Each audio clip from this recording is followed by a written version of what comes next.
Welcome to the video series introducing you to Maintenance Login's work order system. In this video, we're going to talk about inspection work orders, or we call them recurring work orders.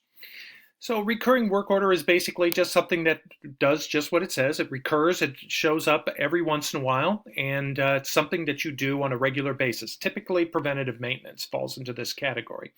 So under recurring, we set first, we need to create an inspection profile. There are lots of inspection profiles already in the system that you can select to use for your own. But if you wanted to create your own, you certainly could. In this case, I'm just going to say filters, and this would be all sites. And so we're going to change some filters. If you wanted to add the government requirements, the government code, the materials, obviously we need filters, and we'll probably need some grease for bearings. Okay, we want this to be every 6 months. We're going to do this.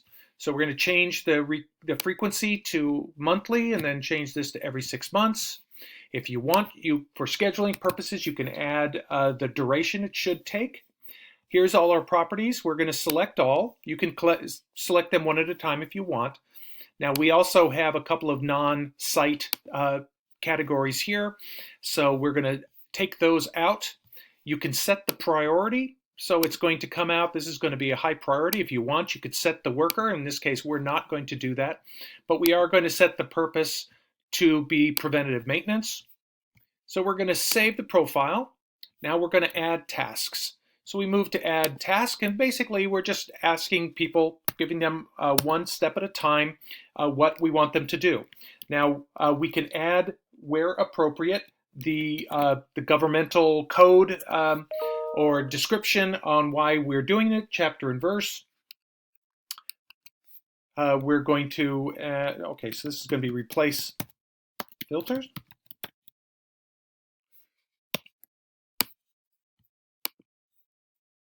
And we're gonna, that one, we're gonna insert that. We're gonna add a new task. Task number 2 is going to be, we want to address the motor. And we want the worker to do a visual inspection of the motor. And then if they find a problem, we want them to contact a senior tech. All right, and let's add one more task here just for fun. And this is going to be to grease bearings.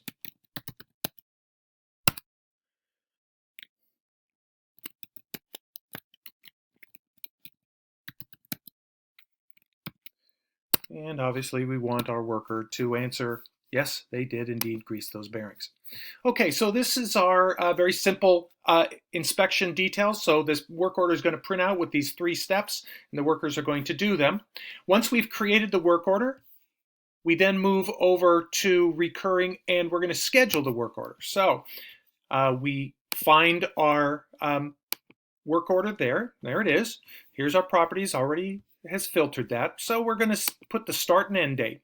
So we're going to start this May 31st, and we are going to end this. We'll just end it May 31st, 2020. Create that work order. Now, you'll see lots of work orders have been created because every 6 months at every site, a work order is going to be generated. It's going to pop into the receive box when appropriate, and you're going to assign that work order normally.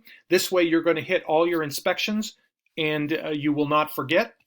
There are plenty of, you don't have to create your own work orders, but because you can pull from the list. But that is quite simply how to schedule recurring work order. And these work orders, when you schedule, you can go in and delete them if as needed. But that's the process for inspection, or as we call them, recurring work orders.